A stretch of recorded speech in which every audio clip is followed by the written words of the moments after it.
Hi guys, it's Andy and I'm back here with Situation Saturdays. So when I looked at Situation Saturdays this week prior to any week that I had done, I wanted to look at a story of love, loss, and charisma.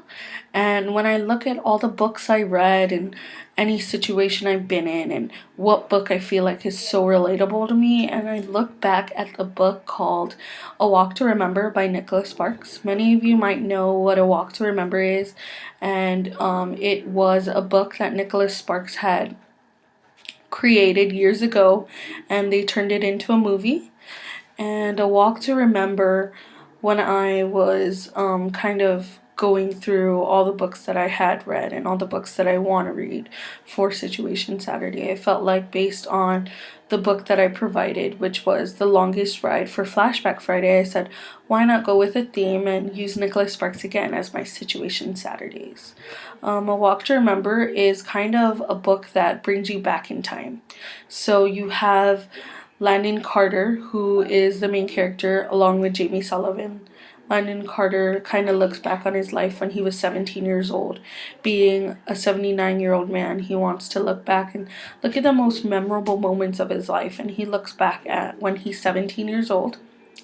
And he was known as the cool guy in school. He was the most popular guy in school, and he was a guy who had been in a relationship or two. He had been in love once in his life prior to meeting Jamie Sullivan, and he's kind of different. He came from a household where his parents were divorced, and he was an only child, and he kind of just wanted to go through high school and have the best time with his friends. And then comes Jamie Sullivan, who is from the opposite side of the tracks.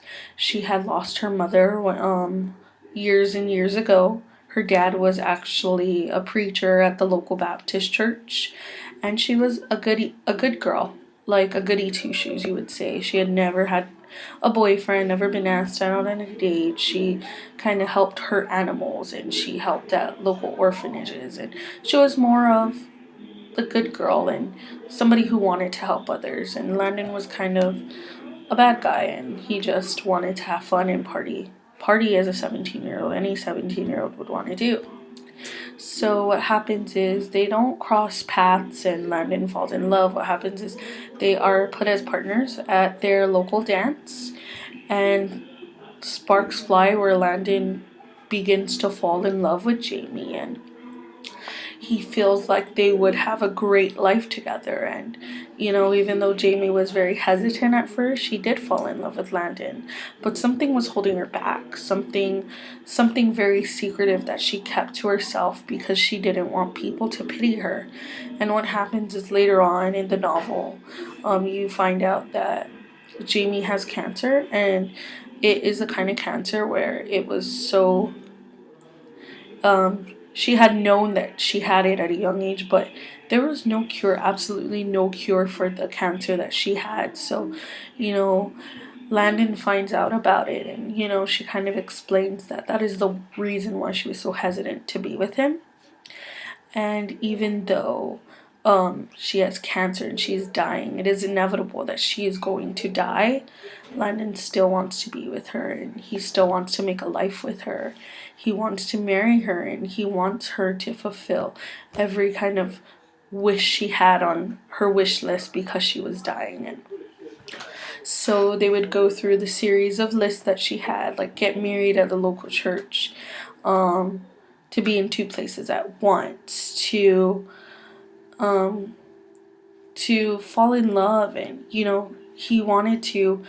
Landon wanted to fulfill every single wish that she had, or almost all of it, before she died. And you know he kind of looked back in the book, and that was his most memorable time. And even though he was going to lose Jamie, it was inevitable, he was still trying to find reasons for her to stay alive. He was trying to get his dad, who he hadn't talked to in months and he had a really bad relationship with, to help her because his dad was a doctor. And I feel like when I was reading the book, you first look at the glimpse of, oh, this is just a love story that's gonna go awry, and nobody's really gonna have a happy ending.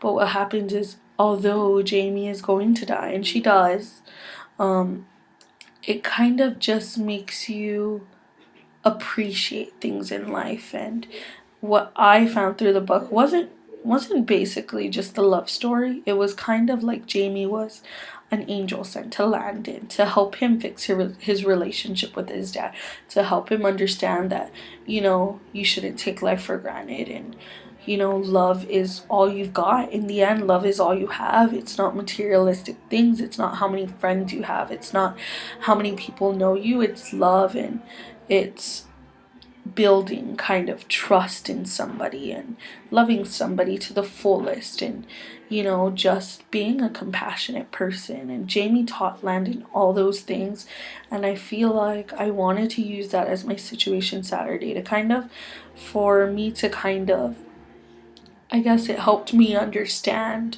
that in the end of life, it isn't work that gets us through. It isn't how much money we have, but it's the relationships we've built in life, and the love you have for your family, for your friends, for your significant other, and that's all you have. And it's just to have faith, and you know to kind of have faith in everything you do, even though there's going to be the smallest ounce of faith. Just to have just a little bit of faith, that's all you really needed. That's why I kind of wanted to use that as my situation Saturday. But if you guys have any suggestions for a situation Saturday, like, go ahead and leave a comment below, and we'll look into that. And like us, and if you've read this novel, and if you've seen the movie, tell us what you thought about it. And but until next time, guys, I'm Andi, and this is Situation Saturday. Bye.